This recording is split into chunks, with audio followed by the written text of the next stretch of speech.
नमस्कार, स्वागत है आपका। आप देख रहे हैं प्राइम टीवी और मैं कीर्ति लेकर हाजिर हूं प्राइम डिबेट। लंबे इंतजार के बाद आखिरकार फिर से उत्तर प्रदेश में पंचायत चुनाव की घोषणा हो गई है। 15 अप्रैल से मतदान शुरू हो जाएगा। इसी के साथ प्रदेश में आदर्श आचार संहिता लागू कर दी गई है। हाईकोर्ट से लेकर सुप्रीम कोर्ट का याचिकाएं दाखिल हुई थी, लेकिन अब यूपी सरकार का रास्ता साफ हो गया है और प्रत्याशियों ने भी अपनी तैयारी शुरू कर दी है। तो प्रत्याशियों की क्या तैयारी है और किस जोरों शोरों के साथ पंचायत चुनाव का आगाज होगा, इस पर भी आज हम चर्चा करेंगे। लेकिन उससे पहले देखिए हमारी ये खास रिपोर्ट।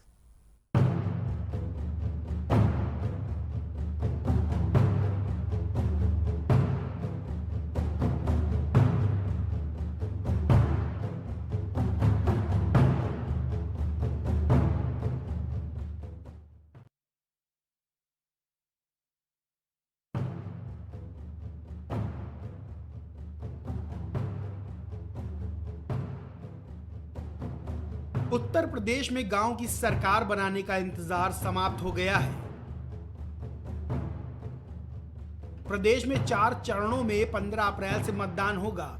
राज्य निर्वाचन आयोग ने आज मतदान की तारीखों का ऐलान कर दिया है। इसी के साथ प्रदेश में आदर्श आचार संहिता लागू हो गई है। राज्य निर्वाचन आयोग ने पंचायत चुनाव की अधिसूचना जारी कर दी है। प्रदेश में 4 चरण में 15, 19, 26 और 29 अप्रैल को मतदान होगा। इसी के बाद 2 मई को होगी मतों की गणना। 2 मई के बाद से गांव की सरकार का काम शुरू होगा, जो कि 25 दिसंबर से बंद है। सभी 18 मंडल के एक जिले में पहले चरण का चुनाव होगा। 2 मई को मतगणना होगी। चुनाव की तारीखों के ऐलान के साथ ही यूपी में आचार संहिता लग गई है।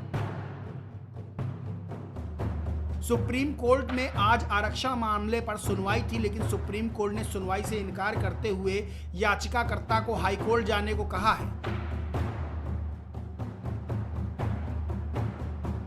प्रदेश में कल यानी शनिवार से नामांकन पत्रों का विक्रय होगा। पहले चरण के मतदान वाले जिलों में नामांकन 3 और 4 अप्रैल को होगा। दूसरे चरण के मतदान वाले जिलों में नामांकन 7 और 8 अप्रैल को होगा। तीसरे चरण के मतदान वाले जिलों में नामांकन 13 और 15 अप्रैल को होगा। चौथे चरण के मतदान वाले जिलों में नामांकन 17 और 18 अप्रैल को होगा। पंचायत चुनाव के लिए 3 अप्रैल से पहले चरण का नामांकन शुरू हो जाएगा। प्रत्येक चरण में प्रत्याशियों को प्रचार के लिए करीब हफ्ते भर का समय मिलेगा।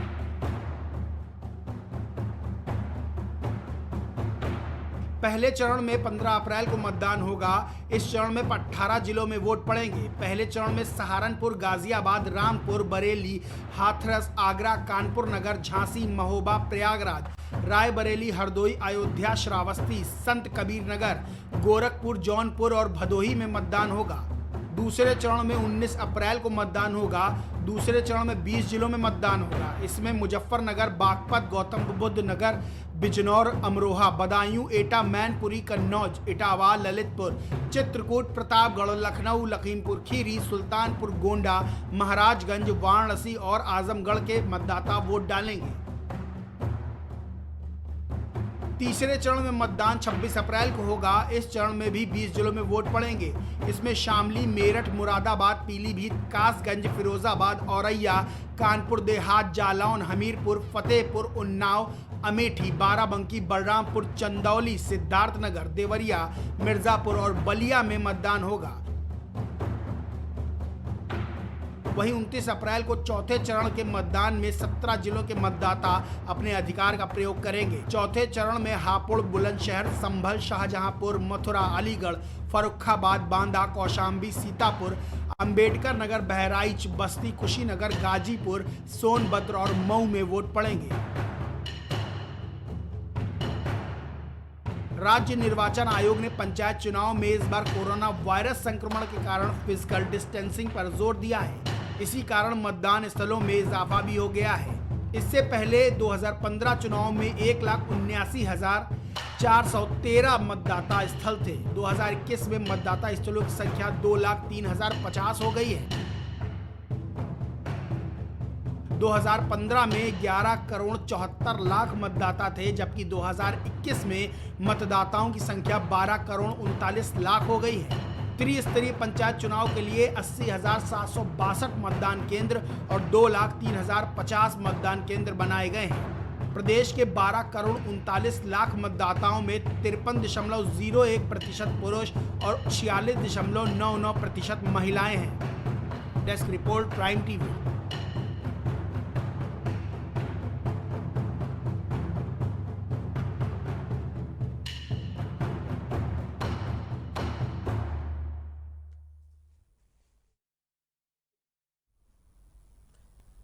तो 2 महीने को मतदान गणना होगी, 2 मई को मतगणना की जाएगी। उसी के साथ 15, 19, 26 और 29 अप्रैल को 4 चरणों में ये चुनाव कराए जाएंगे। यूपी पंचायत चुनाव को लेकर जिस कदर देरी हुई है, उसके बाद ये चुनाव अब 15, 19, 26 और 29 अप्रैल को कराए जाएंगे। पहले चरण में 18 जिले, दूसरे चरण में 20 जिले और तीसरे में 20, चौथे में 17 जिलों में मतदान कराया जाएगा। तो इसी के साथ आज का बड़ा सवाल कि बड़े चुनाव को लेकर किस कदर तैयारियों में जुट गए हैं प्रत्याशी और क्या कुछ होने वाला है इस बार के पंचायत चुनाव में, क्योंकि 18,000 जो आरक्षित नहीं थी सीटें वो भी आरक्षित कर दी गई हैं। तो उसके भी समीकरण हम जानेंगे। तो प्राइम डिबेट का मैं आगाज करती हूं और आज हमारे साथ प्राइम डिबेट में शामिल हैं हमाम वहीद कांग्रेस नेता, सुनील त्रिपाठी वरिष्ठ पत्रकार, कमर अली बीजेपी नेता, साथ ही साथ फोन लाइन पर हमारे साथ विवेक पांडे सपा नेता जुड़ चुके हैं। तो तमाम लोगों से बात करेंगे। सबसे पहले मैं सुनील जी आपके पास आना चाहूंगी, क्योंकि पंचायत चुनाव सबसे बड़ा चुनाव, काफी ज्यादा बड़ा चुनाव है, तो उसको लेकर तैयारियां भी जो है वो काफी वक्त से चल रही हैं। और जिसको लेकर जब आरक्षण को लेकर भी कहीं ना कहीं 2 बार सुप्रीम कोर्ट तक ये अर्जी जा चुकी है कि 1995 नहीं तो 2015 की तर्ज पर कराया जाए। तो ये सब जो कंफ्यूजन है वो थोड़ा सा दूर करते हुए आप पंचायत चुनाव से जुड़ी हुई कुछ चीजें हमें समझा दीजिए पहले। देखिए कीर्ति जी, ये तो चुनाव आयोग को धन्यवाद देना चाहिए, कम से कम इस पर विराम लग गया। अब राजनेता और प्रत्याशी दोनों जनता के बीच में आज से जाने के लिए एकदम तैयार हो गए हैं। उत्तर प्रदेश के लिए ये चुनाव जो है बहुत ही महत्वपूर्ण है, क्योंकि आगामी चुनाव विधानसभा का भी आ रहा है। और इस चुनाव से अगर देखा जाए जोड़ करके तो विधानसभा का चुनाव भी कहीं न कहीं प्रभावित होगा। यह सत्ता पक्ष ग्राम पंचायत स्तर पर पहुंचकर अपनी सफलता हासिल करता है तो निश्चित रूप से आगामी चुनाव में उसको फायदा मिलेगा, क्योंकि सारी राजनीतिक पार्टियां इस समय ग्रामीण स्तर पर पंचायत चुनाव में एकदम पूरी ताकत लगा रही हैं। दूसरी चीज, सबसे बड़ी समस्या जिला प्रशासन के लिए आ रही है, चुनौती, चुनाव अपराध को रोकना, निष्पक्ष चुनाव कराना। ये जिला प्रशासन, प्रदेश के पदाधिकारियों के लिए और सरकार के लिए एक कठिन चुनौती है। बिल्कुल, मेरा मानना है कि लोकसभा विधानसभा से ज्यादा कठिन चुनाव होता है ग्राम सभा का, क्योंकि वहां सारे ही लोग अपने होते हैं और अपने ही लोगों में से हमको चुनना है, किसको चुनना किसको नहीं चुनना है। स्थानीय लोगों के लिए बहुत बड़ी एक समस्या होती है। मैं देख रहा हूं ग्रामीण स्तर पर कि लोग इस समय खेमे में बट गए हैं और राजनीतिक पार्टियां भी खेमे में बांट रही कि सपा के हैं, बसपा के हैं, भाजपा के हैं। और जैसा कि भी कुछ दिन पहले भी राजनीतिक पार्टियों को संदेश आया कि पार्टी बैनर पे भी चुनाव लड़ाए जाएंगे जी, लेकिन अभी तक तो मुझे नहीं लग पाया कहीं पार्टी बैनर किसी को प्रत्याशी बना, क्योंकि मामला हाई कोर्ट सुप्रीम कोर्ट के बीच में था, इसलिए सरकार ने उचित नहीं समझा होगा। अब सबसे बड़ी चुनौती सरकार के सामने है कि निष्पक्ष चुनाव हो और इस चुनाव से आगामी सरकार की पोल भी खुश होती है। अगर सरकार देख रही है कि पंचायत स्तर पर हमारी हार हो रही है तो ये समझ लीजिए कि सरकार की खतरे की घंटी है। और ठीक है, लेकिन सुनील जी, जो 1995 और 2015 को लेकर जो इतना कंफ्यूजन है कि 2 अर्जी दाखिल हो चुकी है, हालांकि सुप्रीम कोर्ट ने खारिज कर दिया। उन्होंने कहा कि जो भी समस्याएं हैं वो आप हाई कोर्ट में जाके अर्जी दाखिल करें, लेकिन ये इतना कंफ्यूजन 2015 और 1995 के आरक्षण को लेकर क्यों है? देखिए, ऐसा है कीर्ति जी कि जब भी कोई चुनाव आता है तो हर सत्ता पक्ष चाहता है सबसे ज्यादा सीटें हमारी जीते, और जहां जीतने की स्थिति होती है ज्यादातर आपने भी देखा होगा कि वहां आरक्षित कर दिया गया, निराक्षित कर दिया गया, कि अगर उन सीटों में परिवर्तन कर दिया जाएगा तो निश्चित रूप से हमारी कहीं न कहीं जीत हो जाएगी। और यही कारण रहा कि ये अभी तक चुनाव जो है ये हाईकोर्ट और सुप्रीम कोर्ट के बीच में पड़ा रहा, लेकिन अब निश्चित रूप से इसको कराना सरकार के लिए एक कठिन चुनौती है। ठीक है हमाम जी, हम आप पर आते हैं, हम आपसे जानना चाहेंगे क्योंकि इस बार सक्रियता जो है प्रियंका गांधी की वो पुरजोर तरीके से दिख रही है, लगातार हमलावर है वो सरकार पर, और कहीं ना कहीं पश्चिम यूपी में तो ज्यादा ही सक्रिय है। तो क्या लगता है इस बार आप लोगों ने अपनी पकड़ मजबूत की है? बिल्कुल, उत्तर प्रदेश एक बहुत बड़ा राज्य है और ये जो चुनाव है पंचायत चुनाव, जिसमें 75 जिला पंचायत और 58,189 ग्राम पंचायत और 826 क्षेत्र पंचायत है जी। तो ग्राम पंचायत तो नहीं, क्षेत्र पंचायत में कांग्रेस पूरी मजबूती से चुनाव मैदान में उतरेगी। इसके लिए पार्टी 3 महीने से तैयारी कर रही है। संगठन सृजन अभियान के तहत हम लोगों ने कांग्रेस के अध्यक्ष अजय कुमार लल्लू जी के नेतृत्व में जिला ग्रामीण स्तर पर जाके संगठन को मजबूत करने का काम किया।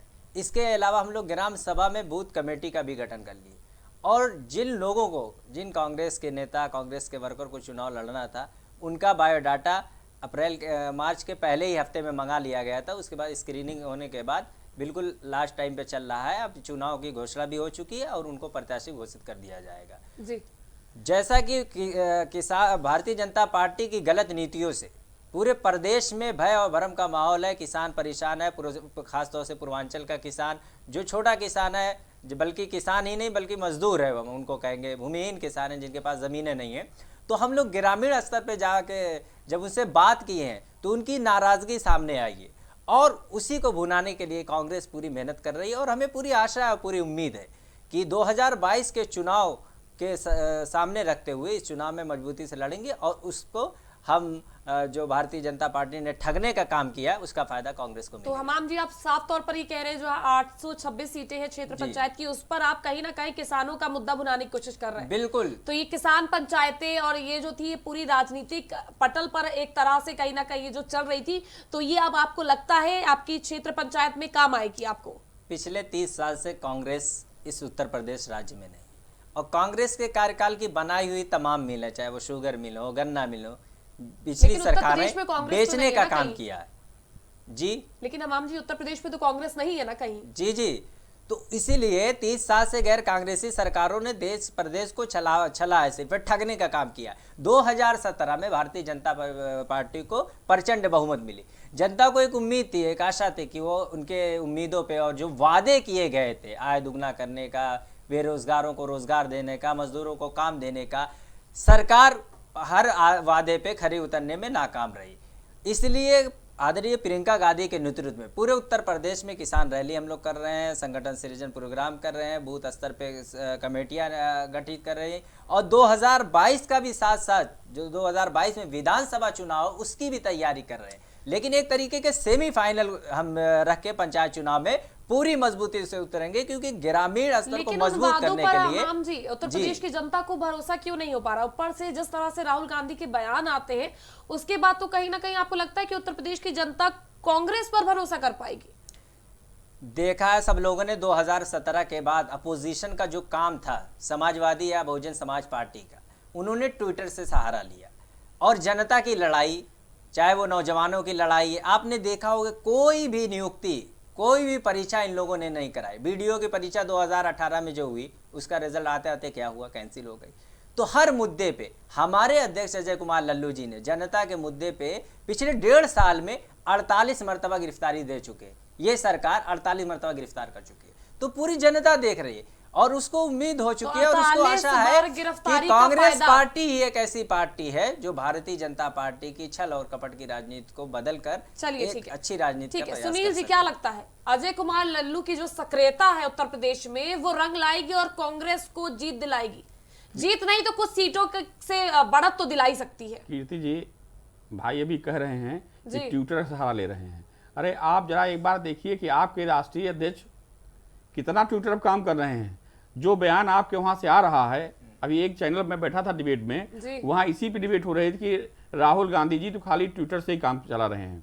और शायद आप महोदय आपको मालूम नहीं, राहुल गांधी आसाम में आज की बात में नहीं कर रहा हूं, लेकिन ट्विटर पे देखा है ज्यादातर बयान कांग्रेस के ही आ रहे हैं। राहुल गांधी जब ट्विटर पे थे, अखिलेश यादव ने तो 4 साल तक तो निकले ही नहीं। दूसरी बात ये भी है जब 1.5 साल से कोरोना काल चल रहा है कि इस समय बावजूद राहुल गांधी, देखिए प्रदेश की जनता, हम किसी पार्टी प्रतिनिधि नहीं है, लेकिन प्रदेश की जनता का जो रुझान है वो नरेंद्र मोदी जी के अलावा कोई उसको दिखाई नहीं पड़ रहा है। आगामी चुनाव में भी आप देख लीजिए, पंचायत चुनाव, क्षेत्र पंचायत में देख लीजिएगा। आप तो अच्छा, दोनों आपको लग बातें रहा है कर रहे कि हैं, एक विकल्प- तरफ आप किसी पक्ष ही नहीं है, नहीं दूसरी भारतीय जो जनता जनता का पार्टी की मूड है, वकालत कर रहे देखिए हैं। हम वकालत नहीं, नहीं, जो बिल्कुल जनता का वकालत मूड है, कर हम रहे तो हैं। पत्रकार तमाम हैं। चीजें निष्पक्ष नहीं, बात कर रहे हैं। मैं तमाम पत्रकार चीजें हूँ, आपने एक देखा छोटे होगा। से आदमी के साथ बैठता हूँ, ऊपर बैठता हूँ। राजनीतिक चुनाव नहीं, प्रणाली जो जी। होती है उसमें कभी भी कुछ भी हो सकता है। जनता ने 2017 में भारतीय जनता पार्टी को प्रचंड बहुमत दी। उससे पहले 2012 में अखिलेश यादव, काम बोलता है अखिलेश यादव का नारा था, लेकिन 2017 में लगा कि नहीं, काम नहीं बोला, जनता ने इनको मौका दिया। उससे पहले 2007 में आइए, बहन तो साथ में मायावती तो जी को थे ना दिया। आप। ये बता नहीं आप ये तमाम जी, बताइए, जी। आपको उत्तर साथ प्रदेश से गए लेके कितने चलने साल का हो गए साइकिल हैं? को आपने पैडल तो मारी थी ना थोड़ी देर तक। नहीं कीर्ति जी, आप राजनीति उत्तर में- प्रदेश से विदा जी। हुए कितने वर्ष गुजर गए, आपको आप बताइए। जी, आपको उत्तर प्रदेश छोड़े हुए जी। कितने वर्ष कांग्रेस खो गए जब से सरकार यहाँ ने मेरी समस्या कांग्रेस एनडी तिवारी पार्टी की एक बात होते राजनीतिक पार्टी और आप जनता के अपनी मुद्दे के अमेठी लिए, सीट किसानों नहीं के बचा मुद्दे पाए, के अपनी लिए अमेठी बिल्कुल सीट आप बचा नहीं बचाएंगे। पा रहे हैं, सबसे ज्यादा ट्यूटर देखिए, सहारा आप ही हम लोग ले रहे जनता हैं। के लिए राजनीति जी, करते हैं। और आप जनता ने ट्विटर पे हमें बैठ अगर कर कोई अपोजिशन राजनीति में करे, ये रहने का संभव काम नहीं बुला रही है है। वहाँ पे। जनता बिल्कुल चाह रही है कि बुलाएंगे। हमारे बीच में नेता हमारा आए। 2004 से लेके 2014 तक हमने देश पे राज किया, आगे भी आप राज अपनी करेंगे। रायबरेली और उत्तर अमेठी प्रदेश दो जो मजबूत सीटें थी उसमें एक सीट भी नहीं बचा पाए आप। रायबरेली तो बिल्कुल। अमेठी आप बचा नहीं तो क्या पाए। मतलब? क्या उसके कहना बाद चाहते हैं? राहुल हम चुनाव गांधी न की इस तरह लड़ें? की नहीं टिप्पणी आप सामने आई। कहिए, चुनाव न लड़ें। भाई लड़ने को नहीं, तो हमें बिल्कुल जनता ने जी। अपोजिशन लड़ने का का अधिकार आपका दिया। अधिकार है, सबको आप हाँ, बिल्कुल हमें लड़िए। अपोजिशन में रखने का अधिकार दिया, हम अपोजिशन पे अपनी जिम्मेदारी निभाएंगे। वो जब हमें सत्ता पर हासिल होगी, हम अपोजिशन सत्ता में करके रहने का दिखाएंगे। आपका अधिकार लेकिन है, जो भी लेकिन वो दायित्व सब- हमें मिलेगा, जो भी दायित्व में मिलेगा, हम उस पर खरा तो उतरने का हमाम काम जी सिर्फ करेंगे। अपोजिशन में ही रहना है आपकी इच्छा। जो जनता दायित्व, जनता फैसला नहीं, करने नहीं। वाली है, लोकतंत्र है ना। ठीक है, जी, सुनील जी कुछ लोकतंत्र कह रहे की हैं। मर्यादाओं ठीक है, का ख्याल ठीक है। रखते हैं। इसका अगर मतलब जनता हमको अपोजिशन में रखेगी तो उसी वो भी हमें लोकतंत्र कबूल है। में उसी लोकतंत्र हमाम में जी, लोग मैं बीजेपी ये को आपसे चुन रहे पूछना हैं चाह रहा बार-बार। हूँ कि आज 3 महीने से किसान दिल्ली में डेरा डाले हुए जी हैं, जी, तो इसका मतलब उसमें कहीं न कहीं कांग्रेस का अंदर से भूमिका है। उनके खाने बिल्कुल। पीने कांग्रेस ने पहले दिन से स्पष्ट रूप से कह दिया है कि उनके किसानों खाने, के साथ है। आप ये बताइए जो ओरिजिनल किसान हैं, जी, ये डुप्लीकेट किसान है। नहीं। ये डुप्लीकेट किसान है। अच्छा, ओरिजिनल ये किसान कौन है? ये नहीं, नहीं, ये आप किसान ही बताइए किसानों कौन नेता किसान? है, किसान नहीं है, कहिए। कीर्ति जी। ये बताएं कौन है ये किसान? कौन जो है? जो लघु- भारतीय जनता सुनिए, पार्टी हमने- ने हमने क्यों बात- ये बात किसान करिए। नहीं, ये कहने का नक्सलवादी मतलब दिखते नहीं है हैं, कि वो ये किसान आतंकवादी नहीं है। दिखते हैं। ऐसे आतंकवादी उनका हमारी ये नजर कहने में का बिल्कुल मतलब ये नहीं है किसान कि वो है, किसान ये नहीं है जो भारत वहाँ माता के बैठे हमको सच्चे अपनी बात सपूत हैं। रखने तो इन्हीं दीजिए। के एक पुत्र, मिनट अमाम जी, इन्हीं के एक मिनट बेटे सुनील जी को सरहद सुन पे- ले। जो हम मैं एक कहना मिनट चाह रहा सुनील जी हूं को सुन ले। कि जो लघु और मध्यम वर्ग के किसान हैं, कीर्ति जी, उनको खेत से और मिट्टी से जीवन कभी फुर्सत नहीं मिलती। मिलती हो तो आप बताइए, अगर बेसिक किसान आप हो।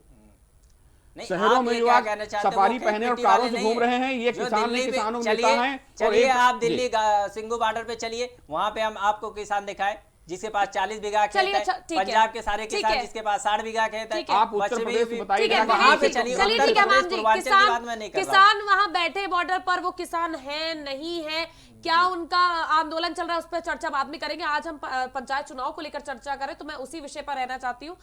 विवेक पांडे जी के पास मैं जाना चाहूंगी और मैं उनसे पूछना चाहूंगी, विवेक जी, किस कदर की तैयारियां हैं? क्योंकि विपक्ष में सबसे मजबूत पार्टी उत्तर प्रदेश में आप ही की है, तो क्या लगता है दावेदारी कैसे इस बार आप साबित करेंगे अपनी? विवेक जी, देता हूं आवाज कि आ आपने समझ, मेरी आवाज आ रही है आपको? जी आ रही है। जी, मैं बहुत ही जिम्मेदारी के साथ पहले तो इस मंच को धन्यवाद देता हूं कि आपने समाजवादी पार्टी का पक्ष रखने के लिए मुझे एक मौका दिया है। देखिए कीर्ति जी, दोनों ही लोगों को मैं सुन रहा था और बड़े दुख की बात है कि 70 साल 72 साल आजादी के होने के बाद भी आज भी भाजपा की मानसिकता यह है कि वो किसान को उसी बैल, हल और उसी फटी हुई धोती या कपड़े में देखना पसंद करता है। ऑडी BMW वाला किसान ये स्वीकार नहीं कर पा रहे कि वो लोग किसान है या किसान इतनी उन्नति कर सकता है। चलिए बहरहाल विषय वस्तु पे आते हैं। नई व्यवस्था के मुताबिक जो कीर्ति जी इस समय प्रकरण है हमारे सामने कि 2015 को आधार मानकर जो तैयार की गई है सूची, उसमें 60% के आसपास बदलाव हुआ है। जी प्रधान, ग्राम प्रधान, सदस्य, BDC और ब्लॉक प्रमुख, जिला पंचायत सदस्य के जो भी पद ओबीसी महिला, SC महिला के आरक्षित रहे होंगे, इनकी संख्या में बदलाव नहीं हुआ है, लेकिन पद में बड़ा उलटफेर हो गया है। मतलब इसको ऐसे समझिए, आपकी अंतिम सूची में यदि किसी पंचायत का प्रधान पद SC था तो वो OBC या सामान्य हो गया है, और इसी तरह कोई OBC था तो वो महिला, सामान्य महिला या SC हो गया है। बिल्कुल, तो रोटेशन ये एक बहुत बड़ा, हाँ हाँ विवेक जी, जी। वही मैं कह रहा हूँ कि ये एक बहुत बड़ी जो हेरफेर हुई है, इस वजह से काफी लोगों के राजनीतिक समीकरण बदले हैं। इसके साथ ही 14 जिलों के SP और SSP और 8 रेंज में भी बदलाव किया गया है, जो कि बहुत ही आकस्मिक ट्रांसफर जिस तरीके से किया गया। अब जो मैं इनकी विषय वस्तु की बात कर दूं, देखिए हम समाजवादी पार्टी के बहुत ही सक्रिय कार्यकर्ता हैं और हम समाजवादी विचारधारा को जिस तरह लेकर चलते हैं, हमारे सबसे बड़े मतदान, हमारे सबसे बड़े जो वोटर्स हैं वो ग्रामीण क्षेत्रों से आते हैं। हमारे नेताजी खुद, आपने देखा होगा, हमारा प्रतीक चिन्ह भी आज भी साइकिल के दो तभी पहिए तो ही हैं, किसान जो कि बैल के महापंचायतें पहिए। हो रही है विवेक जी। देखिए हमारे तैयारी की जहां तक बात अब मैं आपसे करूं तो जिस तरह से हमारे माननीय राष्ट्रीय अध्यक्ष श्री अखिलेश यादव जी जा करके हर अलग अलग क्षेत्रों में, पूर्वांचल से लेकर के पश्चिम तक के क्षेत्रों में स्वयं जनसंपर्क में लगे हुए हैं, तो बड़ी जिम्मेदारी से कहता हूं कि गांव का ग्रामीण और गांव का किसान शुरू से समाजवादी विचारधारा पे ही भरोसा करता आया है। इसी वजह से शायद 60.7 लाख प्रतिशत वोटर्स जो है शहरी नगर मतलब ग्रामीण क्षेत्रों से शहर में बदल दिए गए हैं, तब्दील हो गए हैं। और जिस तरह बड़ी जिम्मेदारी से कहता हूं कि भाजपा शायद पहली बार जिला पंचायत का चुनाव लड़वाने जा रही है और इनका कहना है कि हम किसी भी प्रकार से चुनाव को प्रभावित नहीं करना चाहते, ये बहुत ही गलत बात है। ये बड़ी इनके सामने मजबूरी है एक्चुअली ये कीर्ति जी कि इनको चुनाव करवाना पड़ रहा है, क्योंकि आज ही आरक्षण की अंतिम सूची पे सुप्रीम कोर्ट भी सुनवाई करने वाला है, ये आपको बखूबी पता ही सुप्रीम होगा। कोर्ट ने खारिज इनके सामने किया। देखिए मैं बता रहा विवेक जी। हूँ, महामारी का जो समय चल रहा है इसके कारण सामाजिक दूरी भी बनी हुई है और सामाजिक समारोह का आयोजन भी नहीं हो पा रहा था, ठीक है। लेकिन वर्तमान में हम सभी के ठीक है, सामने जो कमर अली इनके जी भी हमारे साथ जुड़े हुए हैं। विवेक जी, हम उनसे जान लेते हैं कि क्या मजबूरी में पंचायत चुनाव कराने पड़ रहे हैं, उनको दबाव बना हुआ है इसीलिए कराने पड़ रहे हैं। कमर अली जी, क्या कहना है आपका? जी देखिए, चुनाव आयोग ने घोषणा करी है, आप जानती हैं, बहुत खैर मकदम है चुनाव आयोग का, जो उसने तारीखें दी हैं उस पर हम चुनाव लड़ेंगे और हम राजनीतिक दल हैं और हमेशा चुनाव लड़ते रहते हैं, हमारी तैयारियां रहती हैं। अभी तक किसी ने कोई काम की बात नहीं करी, ना आवाम की बात करी जी। हम आवाम की बात करेंगे, हम योजनाओं पे बात करेंगे, ना हम हिंदू पे करेंगे, ना मुसलमान पे करेंगे, ना हम इल्जाम की राजनीति करेंगे।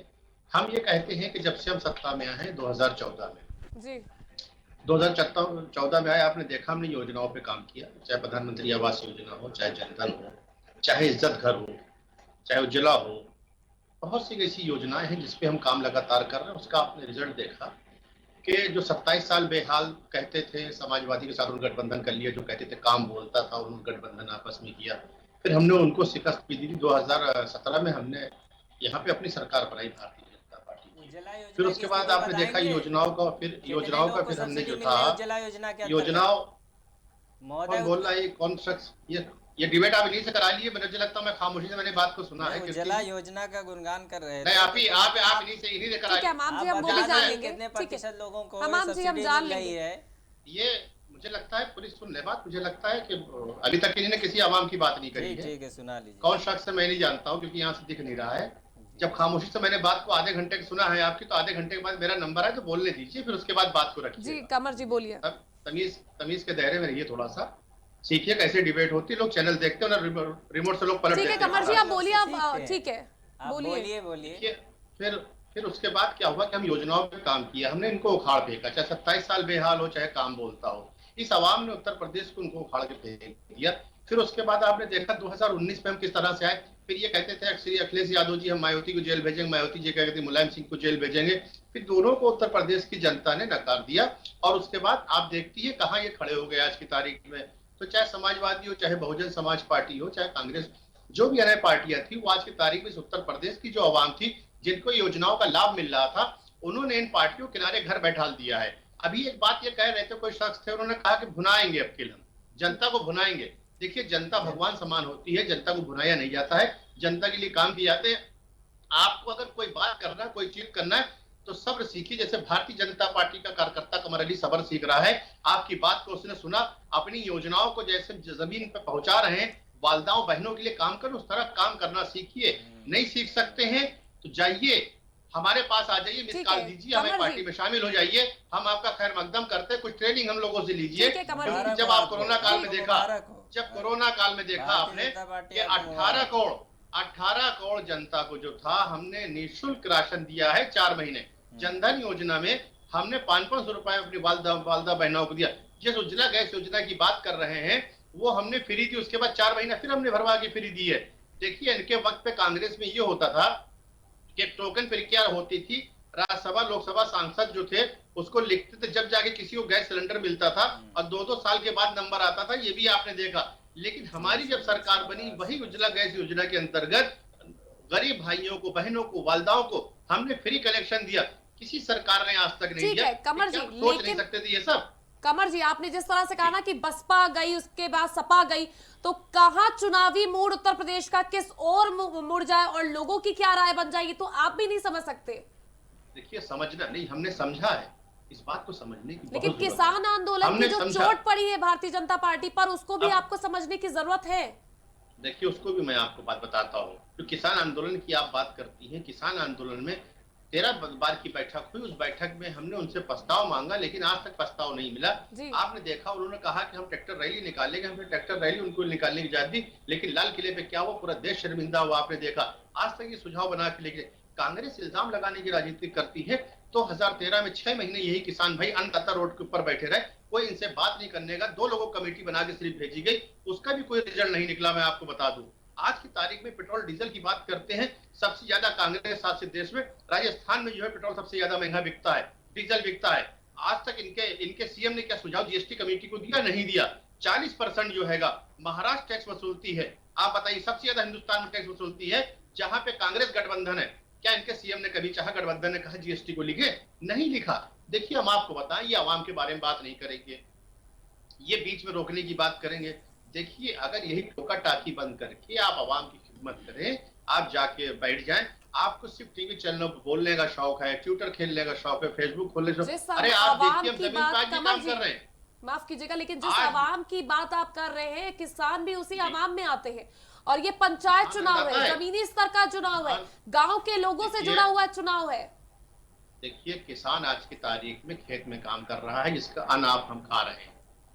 गेहूं भी आ रहा है, आपने देखा राई भी आ रही है, सब्जी भी आ रही है, आप हम सब खा रहे हैं। किसान भाई जिस दिन बैठिए, सब नसीब नहीं होगा। ठीक है कमर जी, आपकी बात पर सुनील, ठीक है कमर जी, आपकी बात पर सुनील जी कुछ कहना चाह रहे थे। पहले मैं सुनील जी का सुन लेती हूँ, उसके बाद मैं हमाम जी आप पर आऊंगी। आपका क्या कहना था? ठीक है सुनील जी, पहले आप बताइए। कमर जी, मैं एक आपसे निवेदन करते हुए कहना चाह रहा हूं कि किसान सब्जी तो बेच रहा है, राई बेच रहा है आपने कहा, लेकिन कैसे बेच रहा है, कैसे भेज रहा है, उसकी अंतरात्मा से पूछिए कि 90 रुपए में डीजल लेकर के तीसरे दिन खेत में पानी लग रहा है। किसान बहुत त्रस्त है। ये बात देखिए। एक मिनट जी, एक मिनट, मैं आपकी बात को बताइए। तो मैं कौन है, मुझे नहीं दिख पा रहा। अपना परिचय दे दें थोड़ा, तो मैं आपको जवाब। ये वरिष्ठ पत्रकार सुनील त्रिपाठी जी हैं। सुनील त्रिपाठी जी जी, मैं बताता हूँ, यहाँ दिख नहीं पा रहा, मैं माजरत के लिए माफी चाहता हूँ। नहीं बताइए। देखिए, जो सिंचाई विभाग का जो प्रावधान है, जो हमारे बजट में किया गया है, वो फ्री है। जो ट्यूबवेल हमारे हैं, वो सिंचाई फ्री, पानी फ्री दे रहे हैं, पानी पहुंचे, ये तो अखिलेश ने लागू किया था किसानों के लिए, फ्री पानी व्यवस्था अखिलेश ने लागू किया था। आपने भी देखा होगा, सपा सरकार ने किया था। उन्होंने देखिए, उसके बाद नहरों में पानी नहीं आया। पत्रकार जी, जी वरिष्ठ पत्रकार जी, आप मेरी बात को समझिए। बताइए। अगर हमने उनको पानी न दे रहे होते, बात समझिएगा, तो हम उसके बाद 19 पे जीत के नहीं आते। मेरे भाई, इस बात को समझने की कोशिश करिए। हम जमीनी स्तर पे काम कर रहे हैं, जहां जिसकी शिकायतें होती हैं, कहीं अगर नलकूप खराब हो गया है, कमर जी यही तो हम कह रहे हैं कि नलकूप की भरोसा तो जताया, नलकूप बात नहीं करना आवाम ने कमर जी, भरोसा जताया, हम बात लेकिन करें वो सिंचाई आवाम की। मुबारक हमारी से- कितनी सिंचित भूमि जो हो नहरों से सींची जाती है, ठीक, कितनी सरकारी टोबे से, या कितना किसान स्वयं बोरिंग सींचता है। इस पे आप गौर कीजिए कि जो आज आलू आप 10 रुपए 12 रुपए में ले रहे हैं, किसान कीमत नहीं निकल रही है। धान की स्थिति क्या हो गई है, मैं बेसिक किसान भी हूं, मेरे पास खेती भी है, कि 1200 रुपए 1300 रुपए कुंटल धान को लेने वाला नहीं कमर जी, ये स्थिति है। हम सच्चाई से आपको अवगत करा रहे हैं। आप एक मिनट जी, एक मिनट, मैं आपकी बात को, मैंने आपकी बात को भी बताइए। आपने देखा होगा, पहले उत्तर प्रदेश सरकार ने जो भी सरकारी संस्था गले की जो दुकान होती है, जिसे आप कहते हैं, जो गरीबों को दिया जाता है, जो आज की तारीख में हिंदुस्तान में जो किसान, जो हमारे गरीब भाई, गरीबी 80 करोड़ लोग आज की तारीख। आवाज नहीं आ रही हमारा। वो एमएसपी पे खरीदते हैं, बात को समझिएगा। 80 करोड़, आवाज आ रही है मेरी क्या? जी जी, 80 करोड़ जो है हम एमएसपी पे ही लेते हैं किसान भाइयों से, 80 करोड़ के लिए। उसके बाद हमने रेट खोल दिया है, ठीक है, बिल्कुल उस रेट पर सामान कहीं 19-20 हो जाता है, अगर होता है तो उसकी शिकायत करिए, क्योंकि हमारी सरकार काम कर रही है। भ्रष्टाचारियों को 2300 लोगों को हमने जेल भेजा, भ्रष्टाचारियों को। एंटी करप्शन ब्यूरो काम कर रही है, एटीएस काम कर रही है, हमारी एजेंसियां भी काम कर रही है। देखिए, हमने भ्रष्ट जो सरकारें थी 15 साल तक जिन्हें राज किया है, उनके ऊपर हमें नकेल कसने में देखिए वक्त लगा है, बात आपको मानना पड़ेगी। जमीनी स्तर से लेकर ऊपर स्तर भ्रष्टाचार था, उसको हमने खत्म किया है। इस बात पे आपको गौर करना पड़ेगा। देखिए कोई चीज को खत्म करने के लिए वक्त लगता है और सारे ही लोगों ने हमें लेकिन बिल्कुल अपना महंगाई तो अप्लाई नियंत्रण किया। कीजिए, मध्यम वर्ग मरा जा रहा है ना। आपने कोरोना काल में उसकी फीस माफ कराई, बच्चों की फीस ऑनलाइन पढ़ाई हुई, उसके बाद पूरी फीस दी जा रही है। जी मैं आपने बात कही। देखिए 30% किसी ने 40%, किसी ने 20% स्कूलों ने छोड़ा है। आपके हमारे बच्चे कहाँ भी छोड़ा है पढ़ते हैं। कमर जी? कमर जी आप नहीं अफसोस छोड़ा है। छोड़ा कि है। हम अरे सुनिए तो, कहीं सुनिए, आप मैं बताता हूं। डाटा ले लीजिए उत्तर हम प्रदेश का, जाके किन स्कूलों ने रिपोर्ट छोड़ा है, लेते हैं, बताइए। हमें पता है किसी स्कूल ने नहीं छोड़ा है। नहीं देखिए मैं आपको बता रहा हूँ। देखिए स्कूलों ने, आपने अगर बातचीत करी है तो स्कूलों ने, बहुत से स्कूलों ने छोड़ा है, मैं आपको बता दूं। ऐसा नहीं कि नहीं छोड़ा है, आपको अपनी बात को रखना तो चाहिए। शायद तो कमर जी आपके अध्यादेश जानने थोड़ी वाले नहीं स्कूलों ने जारी छोड़ा होगा, बाकी हमारे जानने वाले हमारे किसी जानने स्कूल ने वाले नहीं कोई नहीं छोड़ा है ना। सुनील जी के जानने वाले में नहीं किसी छोड़ा ने किसी ने। छोड़ा है। नहीं, सुनील जी मुझे नहीं मालूम, लेकिन स्कूल ज्यादातर लखनऊ के स्कूलों ने या बाहर के स्कूलों ने वो उसको छोड़ा है। बात को समझिए, कि स्कूलों ने किया, ऐसा नहीं कि नहीं किया है। जिन्होंने नहीं किया कमर उनकी जी, शिकायत सबसे ज्यादा मध्यम वर्ग प्रभावित है। मैं तो हर चैनल पे आता हूँ, ये बात तो सच्चाई यही है कि मध्यम वर्ग आपकी सरकार में इतना तबाह हो गया है, टैक्स वही देता है मध्यम वर्ग। हम आपकी बात को मान रहे हैं, हमारी बात सुनिए। जी, तो हम आप जरा आपकी इस पे बात भी को ध्यान मान दीजिए रहे हैं। कि मध्यम वर्ग के लिए कोई योजना आप लाइए कि आपने लोअर को दे दिया, चलिए राशन मिल गया, अच्छी बात है, हमारे देश के लोग खुश रहे, आपसे खुश रहे, सरकार खुश रहे। लेकिन मीडियम वर्ग के लिए आपने क्या कदम उठाई, ये बताइए हमको आप। देखिए मीडियम वर्ग के लिए हमारी बाकायदा जान है, और जहान में कोरोना काल में आप जानते हैं क्या हालात तो है, पूरी क्या दुनिया चीज़ है। प्रभावित रही और हमने- नरेंद्र मोदी जी ने जो पूरी कार्य किया दुनिया उसकी सराहनीय, उसमें हमने- संदेह नहीं है। लेकिन हमने मध्यम वर्ग के लिए आपने क्या कम किया? ना आपने बिजली में कोई छूट दी उसको, ना उसको शिक्षा में कोई छूट दी। आखिर मध्यम वर्ग का जीने का हक है कि नहीं उत्तर प्रदेश में, आप बताइए हमको। हमारी सरकार बहुत योजनाएं है।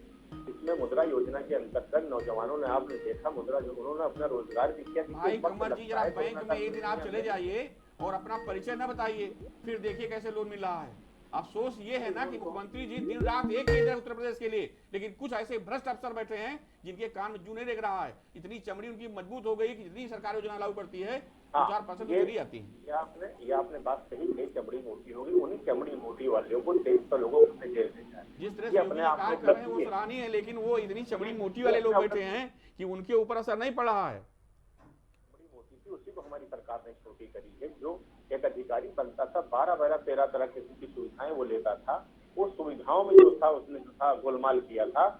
तो आप समझ लीजिए, हमने एक बात सीधी सी कही है और फिर मैं आपके माध्यम से कहना ठीक है कमर जी, आपने जो दावे की, ठीक है, आपने जो दावे किए हैं, क्या आवाम वाकई वो देखती है? और आने वाले चुनाव में वो तो हालांकि सिद्ध हो जाएगा कि आवाम इस बार फिर से भाजपा सरकार को चाहती है या कोई बदलाव लेकर आना चाहती है। क्योंकि उत्तर प्रदेश की, सुनील जी आप भी मानेंगे, उत्तर प्रदेश की जनता के दिमाग में क्या चलता है ये समझना, सियासत ये बहुत ही टिपिकल है, तो ये चीज समझना बहुत बड़ा बात है। तो वही विपक्ष के जो सबसे मजबूत पार्टी इस वक्त है सपा, विवेक जी मैं आपसे जानना चाहूंगी, जो दावे कमर जी कर रहे हैं कि छूट मिली है उनके नजर में और उन्होंने जमीनी स्तर पर काम किया है, क्या लगता है आपको? कीर्ति जी, मुझे मेरी आवाज आप लोग को आ रही है? पहले तो मुझे ये स्पष्ट कर दीजिए। आप मेरी आवाज आ रही है? पहले ये स्पष्ट कर दीजिए। जी जी आ रही है। मैं बड़ी जिम्मेदारी से आपके माध्यम से मैं चाहता हूं कि आप वहां पे एंकर हैं, आप ये सवाल पहले इनसे पूछ लीजिए जो इतने बड़े बड़े दावे दे रहे हैं कि उत्तर प्रदेश में अभी जो पिछले कार्यकाल में प्रधानों की जांच करने के लिए जो योगी जी ने आदेश पारित किया था, उसमें 1352 के आसपास प्रधानों को जारी की गई थी नोटिस। मुझे बस इतना बड़ी जिम्मेदारी के साथ पहले ये बता दीजिए, आप जमीनी स्तर के चुनाव को प्रभावित नहीं करना चाहते हैं तो उन प्रधानों के भ्रष्टाचार की या उन प्रधानों की जो जांच की गई है उसकी रिपोर्ट को अभी तक सार्वजनिक क्यों नहीं किया गया? सबसे पहले तो मुझे इसका जवाब चाहिए। मैं चाहता हूं बड़ी जिम्मेदारी से पहले ये इसका जवाब दे दे, तब मैं आगे बात करूं। अगर आप जमीनी स्तर के, अगर आप जमीनी, सुनिए, अगर आप निष्पक्ष हैं, आपकी मानसिकता में किसी प्रकार का षड्यंत्र नहीं है, तो आप जमीनी स्तर के उन पर्टिकुलर कुछ चिन्हित प्रधानों को, आपने 50,000 से अधिक गांव है उत्तर प्रदेश में और उसमें केवल 1335 के आसपास जो, या 1235 के आसपास में संख्या थोड़ा भूल रहा हूं, लेकिन इतना पता कि 1000 के ऊपर जो प्रधानों को आपने लिस्ट जारी की थी, नोटिस जारी की गई थी, वो मात्र 1000 के ऊपर क्यों थे? पहली बात। दूसरी बात, अगर वो नोटिस आई, विवेक जी कमर जी से हमारा अगर वो नोटिस आई, विवेक जी एक मिनट, कमर जी से हमारा संपर्क टूट गया, जैसे ही वो जुड़ते हैं मैं आपके सवाल उनसे जरूर करूंगी। संपर्क टूटेगा, मैं आपको गारंटी देता हूं संपर्क टूटेगा, क्योंकि ये जो है षड्यंत्रों की राजनीति करते हैं। इन्होंने चिन्हित करके जमीनी स्तर के प्रधानों पे और पंचायत चुनावों पे दबाव बनाने के लिए मात्र इस तरीके से इन लोग चिन्हित करके बाकायदा नोटिस जारी करके दबाव बनाया गया इन प्रधानों पे और जिला पंचायत के पूरे विभाग के ऊपर। ठीक है, अगर वो रिपोर्ट सार्वजनिक होती तो मैं मान सकता था कि इनकी कार्यप्रणाली निष्पक्ष है। जिस प्रकार, सुनिए मेरी बात सुन लीजिए, जिम्मेदारी से बता रहा हूं मैं, आपके उत्तर प्रदेश में 50,000 से अधिक गांव अनाथ है। सुन लीजिए, इस समय आपके उत्तर प्रदेश में 50,000 से अधिक गांव अनाथ हैं और इनके फायर ब्रांड कहे जाने वाले जवाब दे दीजिए उनके सवाल का। तो विवेक जी, आरटीआई आप फाइल कर देते, उनका साफ तौर पर कहना है। नहीं आरटीआई तो हम फाइल करेंगे, हमें तो जो करना है हम करेंगे कीर्ति जी, हम कर भी रहे हैं। लेकिन मुझे ये बताइए ना, ये सरकार में है ना, इनसे पूछे ना उस नोटिस की उसका कहाँ गया, पूछे ना उस जांच रिपोर्ट का है। कीर्ति जी बताइए ना, नोटिस जारी की गई है, उसमें क्यों कार्रवाई नहीं हो रही है, आपने क्यों नहीं पूछा? उन प्रधानों के भ्रष्टाचार की रिपोर्ट सार्वजनिक हुई क्या, जरा पूछिए ना इनसे जिम्मेदारी से। तो आप विपक्ष में आपको विपक्ष भी है ना। देखिए विवेक जी, मैंने हमेशा कहा है ना, विपक्ष को अपनी आवाज बुलंद कर देनी चाहिए। मैं तो कर रहा हूँ ऐसे मुद्दों पर, मैं तो पहले भी तो आरटीआई फाइल कर देते, आप जांच करवा लेते, जांच कमेटी बैठा देते। विपक्ष में तो आप विपक्ष का मजबूत वो है, पिलर है। सपा तो इतनी मजबूती से खड़ी हुई है, बड़ी जिम्मेदारी से बता रहा हूं। सबसे बड़ी चुनौती तो सपा ही दे रही है ना। इतनी कमजोर सरकार उत्तर प्रदेश के इतिहास में नहीं आई है, जिसके 200 से अधिक विधायक खुद उसके ही खिलाफ धरने पे बैठ गए थे सदन में। इतनी कमजोर सरकार आज तक उत्तर प्रदेश में नहीं आई है, जो किसी ईमानदार अधिकारी के ईमानदारी से इतना डर जाती है कि उसको जबरन सेवानिवृत्ति दे देती है। ठीक है, यही अमिताभ ठाकुर हमारे भी कार्यकाल में नेताजी के खिलाफ बाकायदा एप्लीकेशन देते थे, लेटर लिखते थे और बाकायदा आवाज बुलंद करते थे। कई अधिकारियों ने कहा कि इनके ऊपर कार्रवाई की जाए, लेकिन अमिताभ ठाकुर जी के ऊपर हमारे राष्ट्रीय अध्यक्ष अखिलेश यादव जी ने सीधे सीधे किसी भी प्रकार की कार्रवाई से मना कर दिया था। कल देख लीजिए ना, एक ईमानदार अधिकारी को किस तरह जबरन रिटायर कर दिया गया और उन्होंने भी पलटकर पूरा तमाचा मारा उत्तर प्रदेश गवर्नमेंट के मुंह पे। उन्होंने घर के बाद जबरिया रिटायर्ड का एक बोर्ड लगा दिया है। अगर इनके अंदर संवेदना हो तो पहले बोलिए जाकर किसानों को मना ले।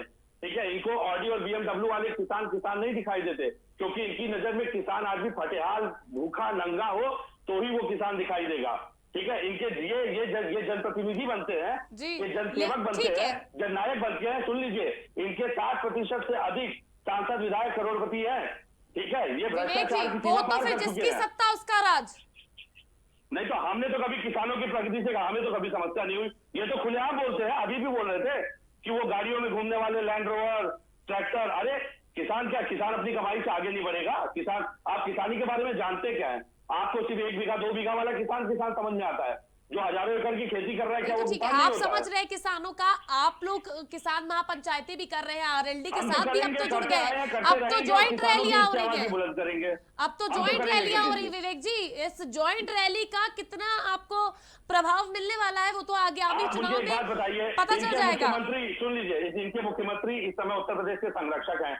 इनको शर्म आनी चाहिए कि कोविड जैसी बीमारी फिर फैल रही है और इनके मुख्यमंत्री फायर ब्रांड बन के कभी बिहार, कभी बंगाल, कभी आसाम, मतलब शर्म की सीमा लांघ चुके हैं। वो नाम योगी है, लेकिन इनके राज्य में जितना संतों का अपमान हुआ है, चारों पीठों के पीठाधीश्वर का अपमान हुआ है, ये आप सिर्फ इनकी ढोंग की राजनीति में इनकी वाहवाही सुनिए।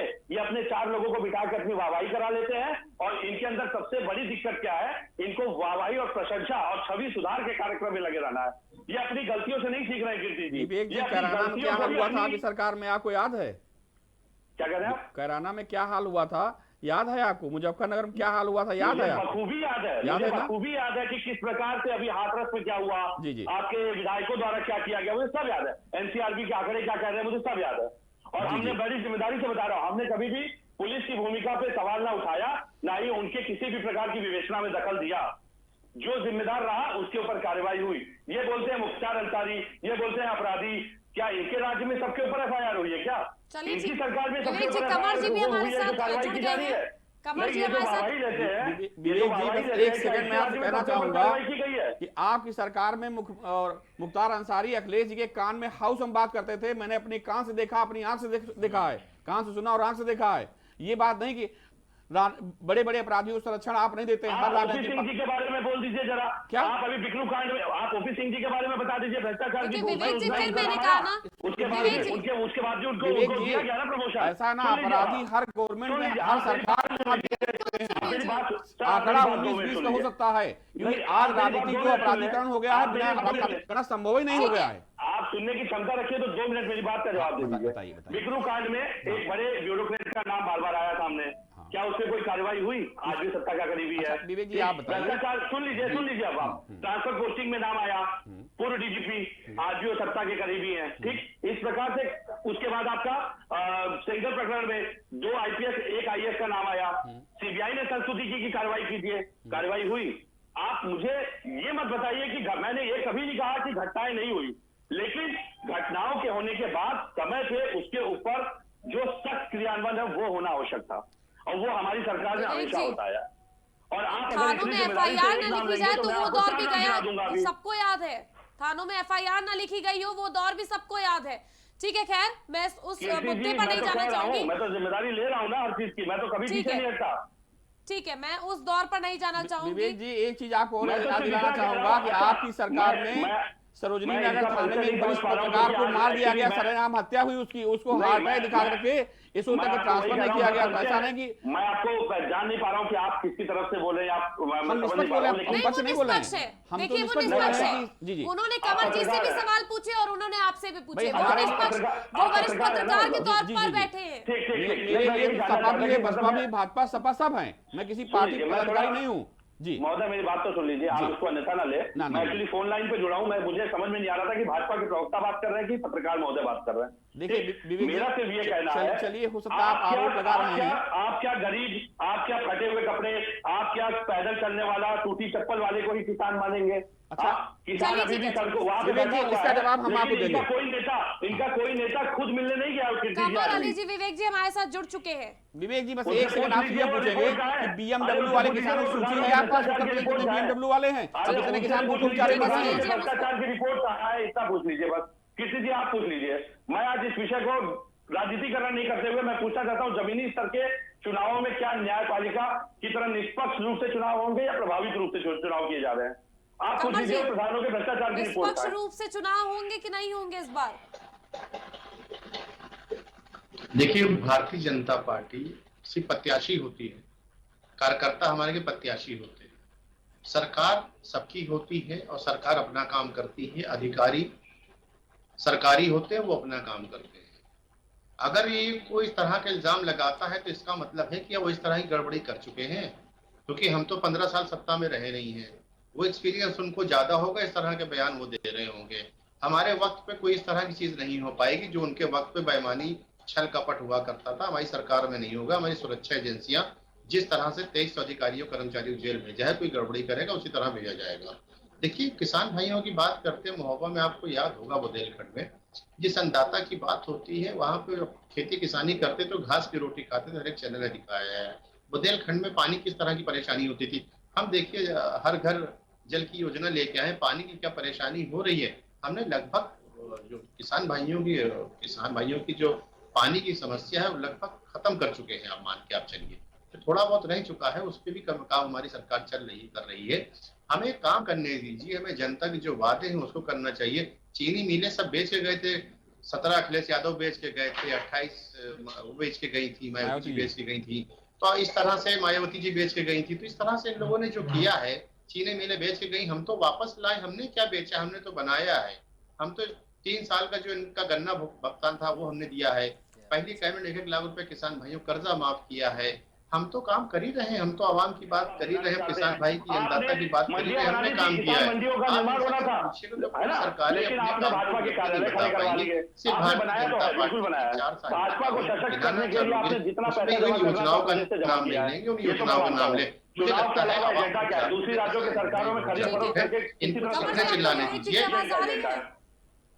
मुझे आवाज किसी की नहीं आ पा रही है, मैं कट गया था, मेरा रास्ता कट गया था। आप अगर मुझसे सवाल करेंगी तो मैं आपका जवाब दूंगा। कमर जी, आप उनका साफ तौर पर कहना है कि जो भाजपा सरकार है वो कितना काम कर रही है ये कहीं दिखाई नहीं पड़ रहा है। जिस तरह से आप कामों के जो दावे कर रहे हैं कि गन्ना भुगतान हो गया, कहाँ हुआ है गन्ना भुगतान? 3 साल का गन्ना भुगतान छोड़ के गए थे, मैं आपको बता दूं, हमारी सरकार ने। किसान भाई को अगर आपने बैठाला होता, किसान भाई बैठा देते, बता देते।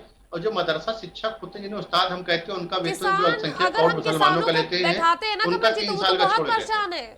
फिर तो उनकी परेशानी पे जाइए मत। एमएसपी पर जो रेट तय होते हैं उस पर उन्हें धान नहीं मिलता है एमएसपी पर, तो बहुत ज्यादा परेशान है।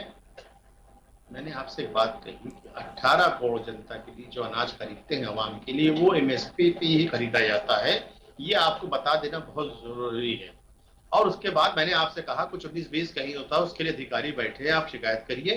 2300 गए और भेजेंगे हम। जब हम IPS IAS को भेज रहे हैं तो बहुत निचले से निचले स्तर के अधिकारी ये सब होते हैं।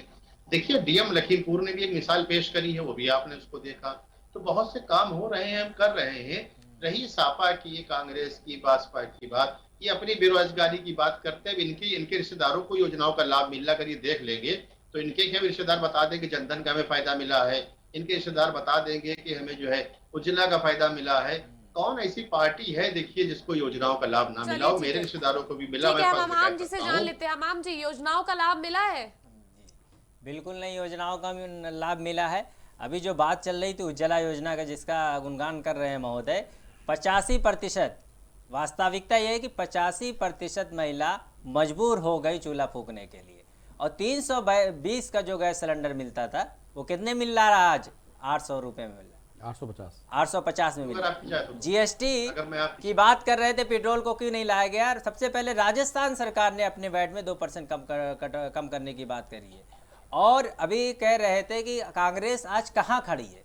मान्यवर, 30 साल से अगर उत्तर प्रदेश में कांग्रेस नहीं है तो 15 साल से आप भी सत्ता में नहीं है।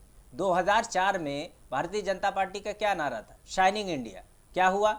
2009 में क्या हुआ? लोकतंत्र है, इसकी परिभाषा को समझिए।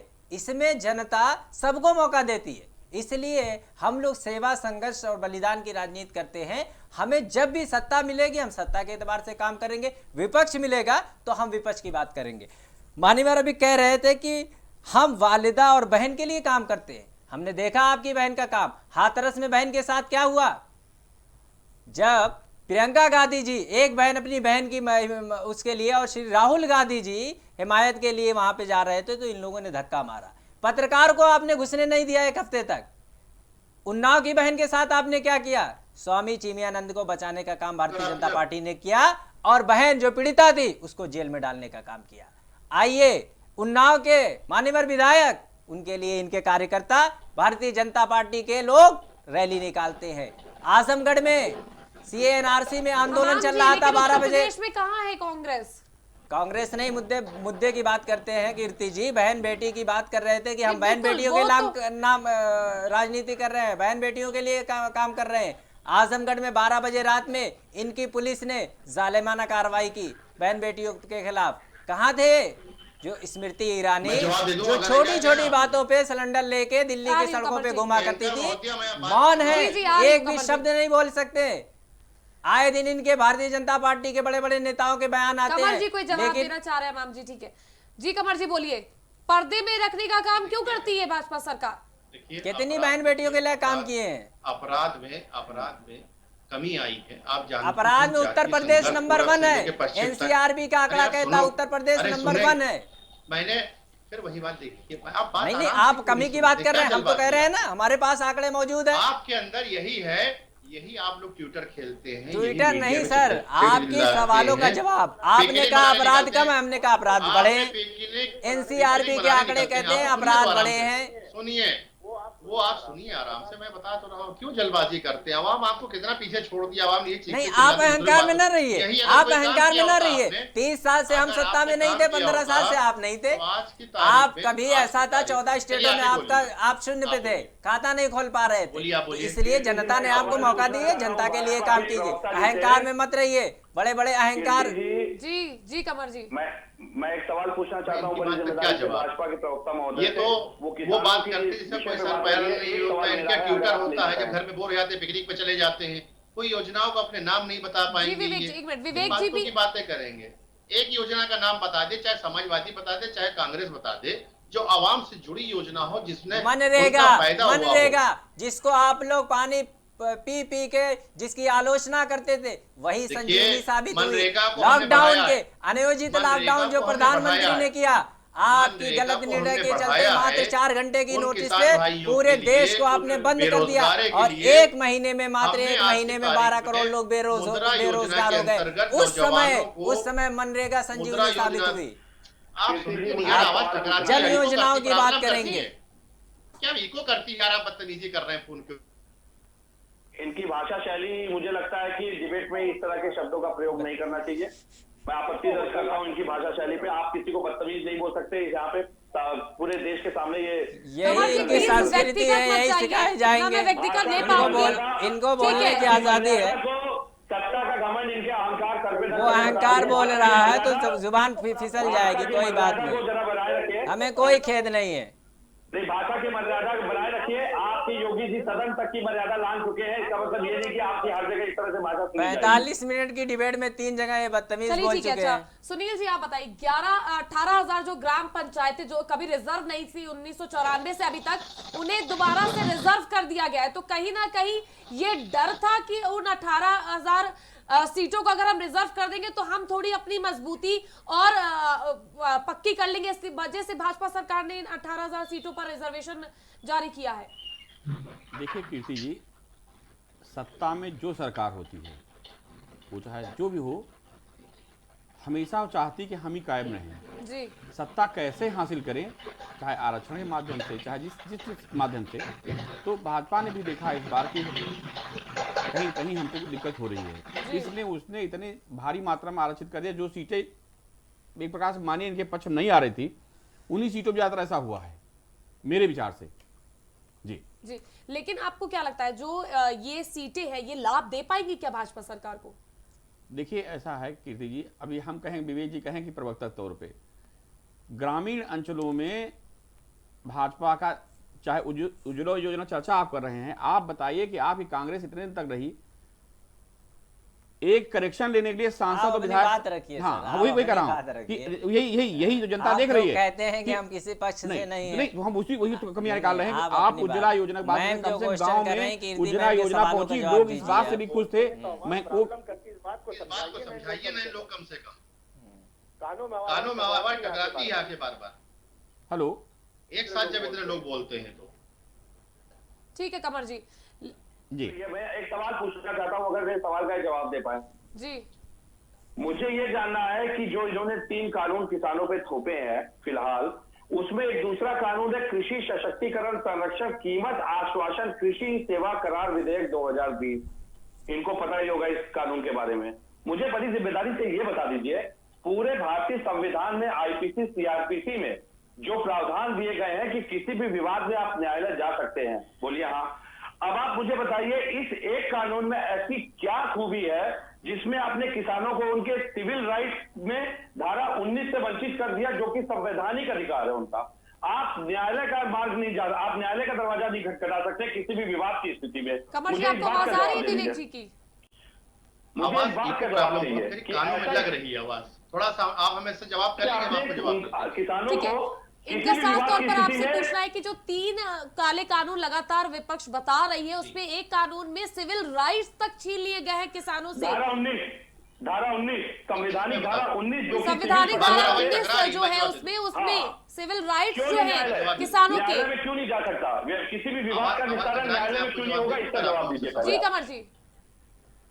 देखिए, उसमें किसान भाइयों से और अन्य लोगों से हमने मांगा कि आपको सुझाव अगर कुछ देना है तो आप सुझाव दीजिए। उसमें कहाँ पे ये सबसे पहली बात कि ये उड़ाई की मंडियां खत्म हो रही।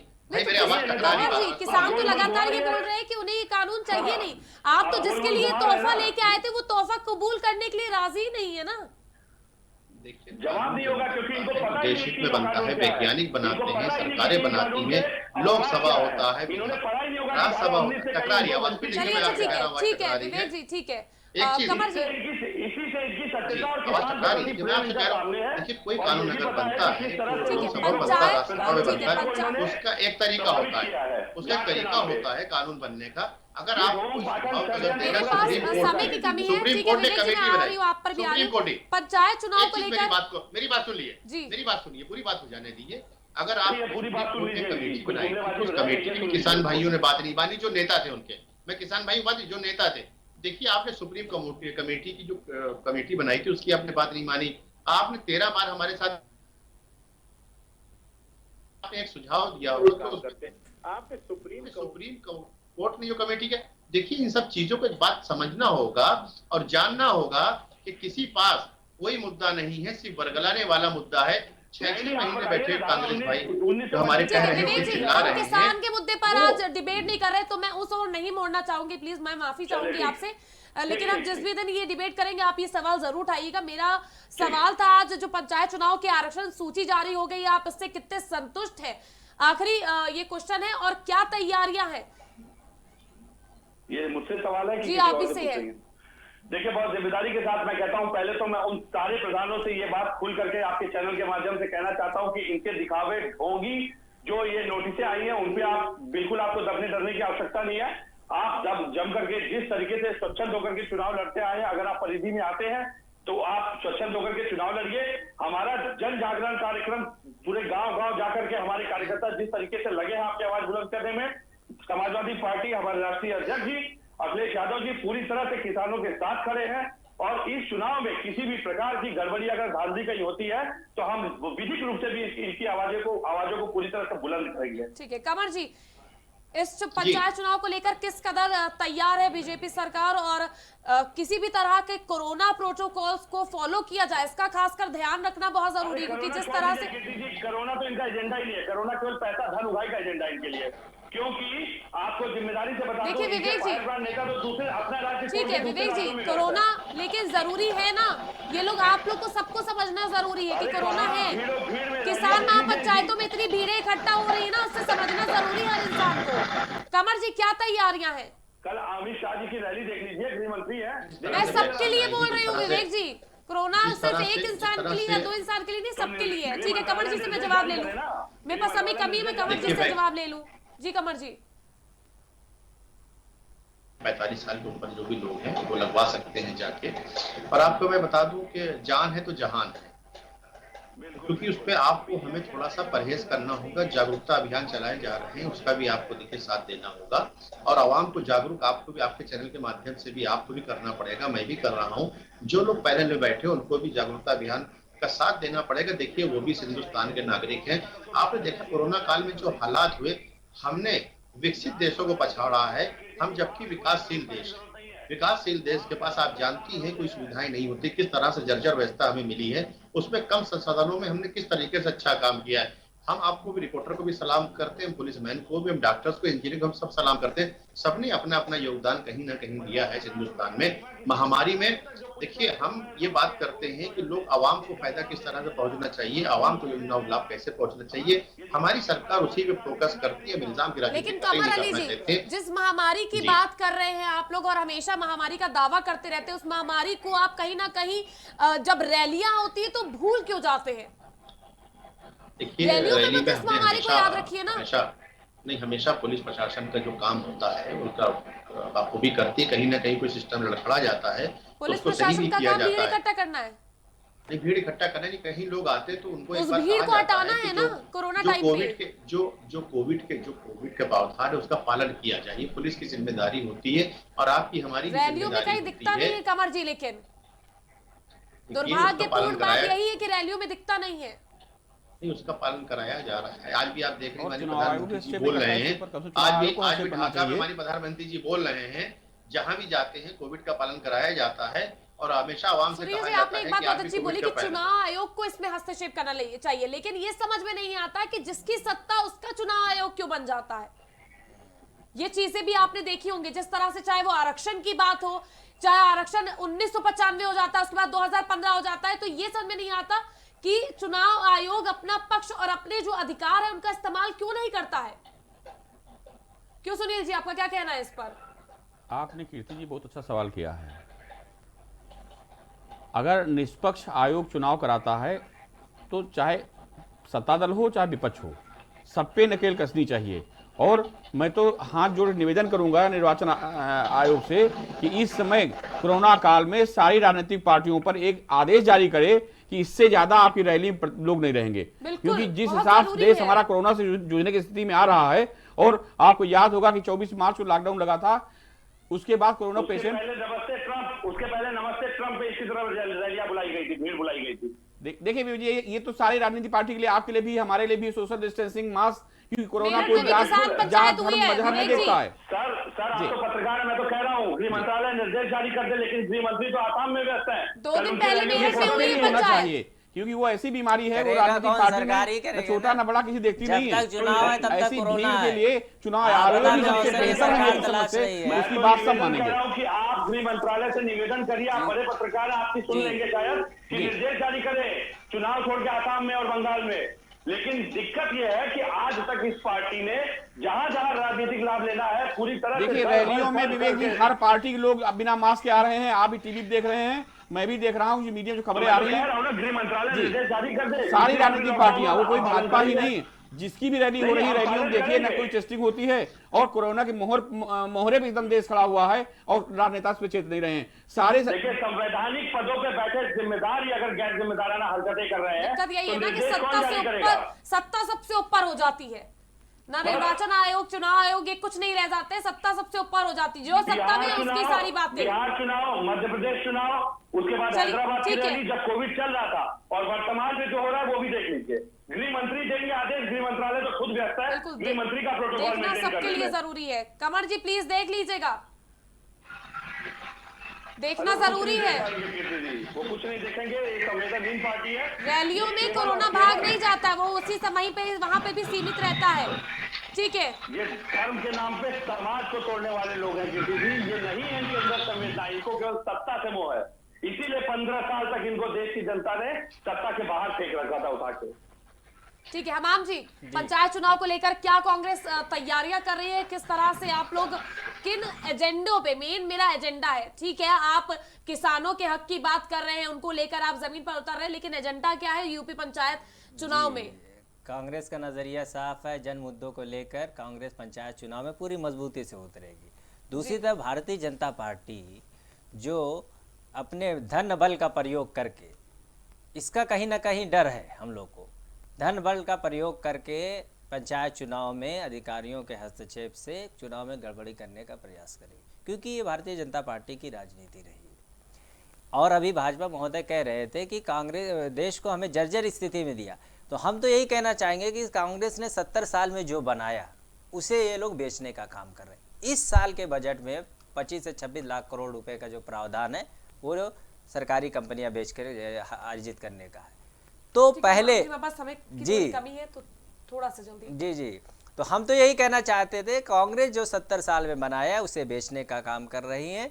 और पंचायत चुनाव को लेकर जनता के बीच में, चूंकि ग्रामीण का जो क्षेत्र था उसी से ज्यादा भारतीय जनता पार्टी को 2017 में वोट मिला था। ज्यादा दूर नहीं है चुनाव और ज्यादा जी रिजल्ट तो भी नहीं है। ग्रामीण क्षेत्र के जो लोग होते हैं वो भारतीय जनता पार्टी के सदस्य नहीं होता है। 2012 में उन्होंने सभा को वोट किया, किसी के सदस्य नहीं। इसलिए हम गांव लेवल पे बूथ कमेटियां गठित कर रहे हैं और गांव लेवल पे हमारे नेता जाके कैंप लगा रहे हैं, ताकि हम गांव में बदलाव की लाएं और फिर आगे वाले चुनाव में हमें बहुत बहुत शुक्रिया आप सभी का हमारे साथ इस प्राइम डिबेट में शामिल होने के लिए। तो हमारे साथ हमाम वहीद कांग्रेस नेता, सुनील त्रिपाठी वरिष्ठ पत्रकार, कमर अली बीजेपी नेता, विवेक पांडे सपा नेता हमारे साथ जुड़े थे।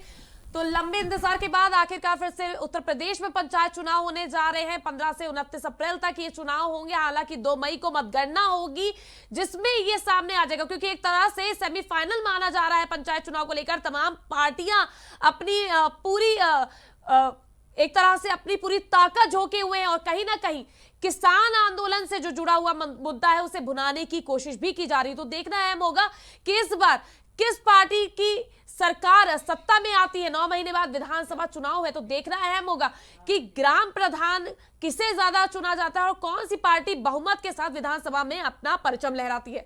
फिलहाल के लिए बस इतना ही, फिर हाजिर होंगे देश और दुनिया की तमाम खास खबरों के साथ। आप कहीं मत जाइएगा, देखते रहिए प्राइम टीवी।